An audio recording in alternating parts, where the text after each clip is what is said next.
isso há pelo menos 10 anos aí, que é quando essa conversa começou. Eu fui algumas vezes lá atrás para o Vale do Silício, né, região de São Francisco. Lá eu montei, se a gente puder mostrar o próximo, que acho que é o modelinho que eu queria dividir com vocês, e como você colocou, ele não é único, mas ele serve como uma boa referência para todo mundo se organizar. Tá? E aí nos conselhos que eu participo, hoje eu participo do Grupo Boticário, da PETS, da MPM, da Nissei, que fica em Curitiba, do Savenhago, que eu estou há 10 anos quase, 9 para 10 anos, que fica no interior de São Paulo, na Amo Varejo, que é M. Martin, Artex. Empresas super representativas, você tem uma boa amostragem, perfeito. né? A AgroGalaxy, que é de agro, enfim. E o que a gente tem orientado é transformação digital é uma jornada que começa e não termina, obrigatória, como o Renato colocou no início, não é mais uma opção. Eu costumo dizer que quem olha para ela tem duas opções, se apavorar ou se apaixonar. Exato. Sim. Se apaixonar é melhor. Né? Transformação digital é uma jornada de quem não nasceu digital. Então, uma startup não passa por transformação digital. Perfeito, já nasce. Exato. Uma startup, ela nasce digital, ela tem outros desafios. Eu sou sócio já há alguns anos também de um fundo de venture capital, que é a High Partners, que a gente investe em startups para varejo. Né? A gente tem 6 investimentos, temos 2 fundos levantados. Ali o nosso desafio não é transformação digital, ali é governança, gestão, capital. Sobrevivência, muitas vezes. Exatamente. Né? Para o varejista que consome essas startups, o desafio é outro. É como é que eu me digitalizo, preservando minha cultura, minha raiz, mas adicionando elementos a isso. E aí tem algumas confusões. Primeiro, transformação digital não é sinônimo de e-commerce. Perfeito. Sim. Então, nem de tecnologia. Nem de tecnologia. Né? É uma transformação de mindset, de modelos, de canais digitais na empresa toda. Então, aos poucos, isso aqui foi, apesar de eu ter tido um longo tempo na universidade, na academia, hoje, há 10 anos, eu me sinto um cara mais da prática. Claro. Eu dou muito pouca aula hoje, infelizmente não dá tempo, mas eu tenho essa ideia de teorizar coisas que eu acho que são importantes. O que eu quero dizer é que isso veio da prática. Perfeito. Então, isso aqui eu já usei, já pratiquei, né? E o que eu aprendi é o seguinte, você precisa passar por alguns caminhos, não adianta pular etapas, aqui não tem atalho. Aí alguém vai perguntar, mas o primeiro vem antes do segundo? Não, na verdade você precisa, numa conversa de transformação digital, você tem que discutir os 8. E aí, obviamente, definir o que e se posicionar prioriza, em relação aos 8, né? Onde eu estou em aqui, cada um por uma deles, questão né? didática é necessário Aqui colocar em um fluxo, modelo, né? né? Mas ele não é exatamente dessa forma, não é uma né? ordem. O que eu posso dizer pela prática é o 1 e o 2, eu vou falar deles, é onde as empresas menos se atentam e é onde mais está o problema. Então, já dizia o maior guru de todos os tempos em administração, foi o Peter Drucker, um austríaco que depois mudou para os Estados Unidos e que foi o cara que criou a administração de empresas no mundo. Ele já dizia que em uma organização a cultura come a estratégia no café da manhã. É verdade. Sim. Então, trazendo isso para a digitalização, que cultura digital está ali, né? Que não adianta você querer abrir um e-commerce, investir num CRM, em tecnologias, né? E a cultura, que é aquilo que está lá quando o dono não está, né? Não ser trabalhada.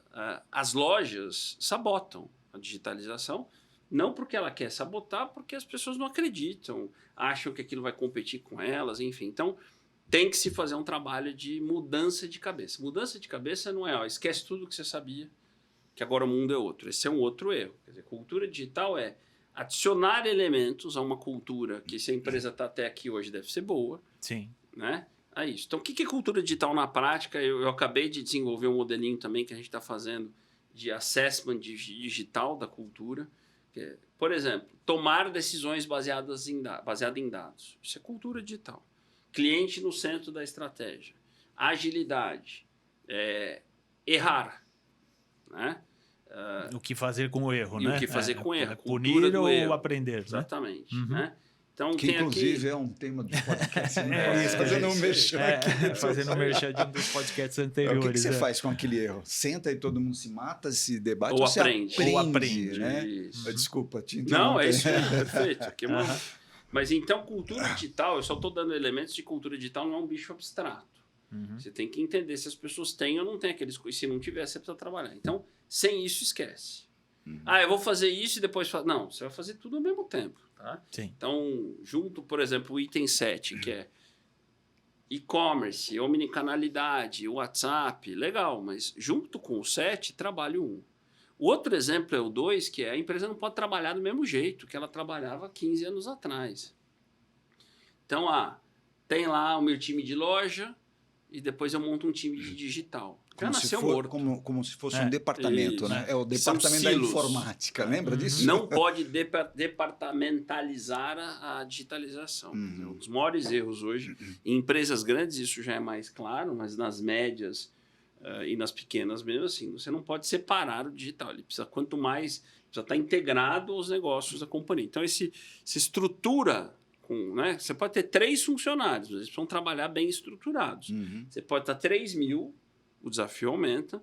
E como é que você organiza a empresa e como é que é o modelo? O modelo de gestão pressupõe quais são os indicadores que você vai cobrar. Então, por exemplo, venda por metro quadrado é um indicador que não é mais o relevante. Né? Eu não estou dizendo que ele não é importante, mas ele não é o único. Ele não deixou de existir, mas ele já ele não, não é. não tem então, a importância o que tinha. NPS, né?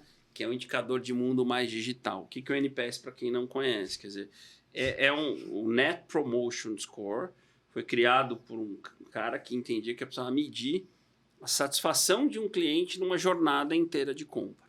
Né? Então, quem já foi a uma Apple Store, né, já viu que depois você vai receber lá um e-mail, ou um push, né, ou um WhatsApp, ou um SMS, e fala assim, avalie o atendimento do Renato. Curiosidade, eu não sei se vocês sabiam disso, os 4 maiores faturamentos por metro quadrado em Nova York, que ainda é o paraíso do varejo, são NPS only, quer dizer, eles só avaliam o NPS da loja, não tem mais taxa de conversão. Não tem outro indicador, não, NPS estou falando ponto. de Apple Store, estou falando de Uniqlo. É como se fosse um Lululemon. KPI mãe, assim, né? Mãe de todos, né? E aí eu costumo dizer, Luiz, que assim, vamos confiar no cara que criou aí na prática, que é assim, altos índices de NPS, o resto vem. Perfeito. Que pressupõe o seguinte, a jornada tá boa, o cliente saiu, tá encantado.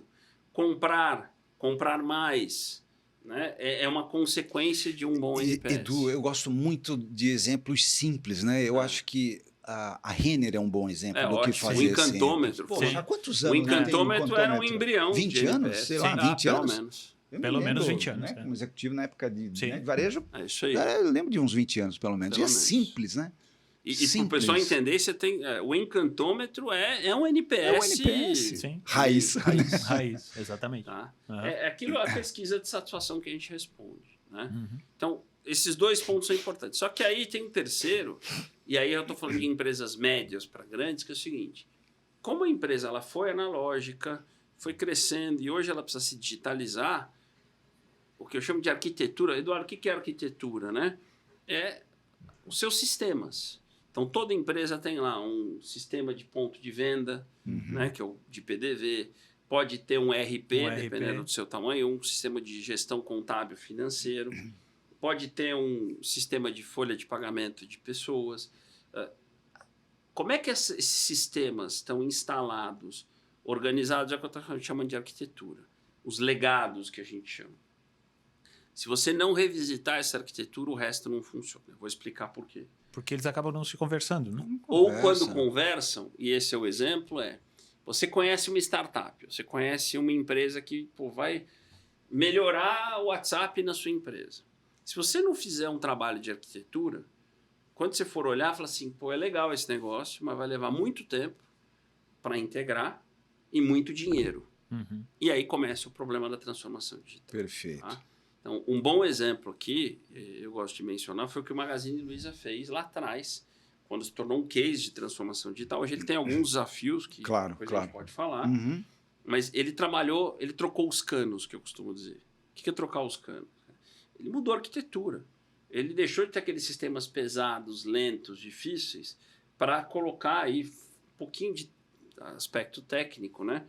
Por uma arquitetura de microserviços. Né? Microserviços é você criar uma espécie de filtro de linha, onde toda tomada nova você vai lá e põe sem ter que costurar. Né? Acho que é uma boa analogia. Quer dizer, nas arquiteturas antigas, tudo que você traz, você tem que fazer a costura, o remendo, e é isso que custa dinheiro e tempo. Nessas arquiteturas modernas, mais leves, o cara chega, é basicamente colocar, são os APIs, que muita gente já deve As ter APIs. ouvido, né? Então, isso é super importante. Aí vem a parte de dados, né? Quer dizer, hoje uma empresa na transformação digital, ela não pode ser uma empresa administrada por opiniões, e sim por dados, né? E aí tem toda uma discussão de visão única de cliente, de produto, né? Com dados. O que a gente chama de data lake, que é onde esses dados estão. Aí entra toda a discussão de LGPD, de conformidade, e principalmente de uso, né? Você tem que transformar dados em ação. Isso, exatamente. Porque não adianta você ter uma infinidade de dados soltos, né, Edu? O que a gente vai fazer com ele? Existe uma fase do tratamento desses dados, né? E, sobretudo, a partir do momento que você tem esses dados tratados, o que a gente vai transformar em termos de ações, né? E ainda mais dentro da variedade de canais que a gente tem hoje, você não pode tratar da mesma forma todos os canais, você precisa entendê-los, né? Porque cada consumidor tem um comportamento diferente. E aí o que eu costumo dizer é o seguinte, primeiro, tem mais empresas hoje morrendo afogada nos dados do que na falta, na seca. Então, teu ponto está perfeito. Qual é o fluxo que a gente fala? Dados deveriam virar informação, informação deveria virar decisão, que vira resultado. Certo. E onde é que está o gargalo na minha experiência? Né? A gente, pelo fundo, até investiu numa empresa chamada Lookbox, que é muito craque em fazer isso, que eu acredito na tese, né? Que é democratizar o acesso a dados. Se o teu fluxo, quem está nos ouvindo, eu tenho dados que viram relatórios que eu mando para as pessoas decidirem, ele já está morto. Morreu. Tá? Quem aqui não tem alguns relatórios parados que você não tem tempo de olhar, pensar, decidir e agir? Então, ou quem aqui, como gestor de varejo, não tem a sua planilha e o colega tem a planilha dele e o colega da outra loja faz a planilha diferente. Você vai para uma reunião, aí cada um tem a sua. Festival de relatórios de quem o melhor relatório ganha. Né? A tese da democratização é que todo colaborador de varejo deveria fazer perguntas. O chat GPT foi isso, né? Só que chat GPT usa dados externos. Tá? O que eu estou dizendo dessa empresa, que eu gosto muito dela, que é a Lookbox, é que ela cria um chat GPT interno, onde um gerente de loja pergunta coisas e aquilo responde. Ele não pede um relatório. Porque quando o gerente de loja pede um relatório, quando o relatório chegar, ele não precisa mais. É verdade. Envelheceu. Ele já ficou velho. Tá? Então, aqui tem uma tese de ter os dados democratizar. Aí vem o quinto item, que é um dos mais divertidos, aí começa a parte sexy. Exatamente. Eu também chamo startups, soluções, tecnologias, que se vocês perceberam que se você não fizer o resto, morre na praia. E por onde se começa, Edu? Você começa por aqui, né? Muitas vezes o varejista começar pelo assunto sexy, né? E aí, assim, não funcionou. Não funcionou porque a arquitetura tá ruim. A cultura sabotou. Então, as pessoas eu canso de ver tecnologias. Falou, mas tem empresa tal que uma empresa amou, a outra odiou. Será que o problema é a solução? Exato.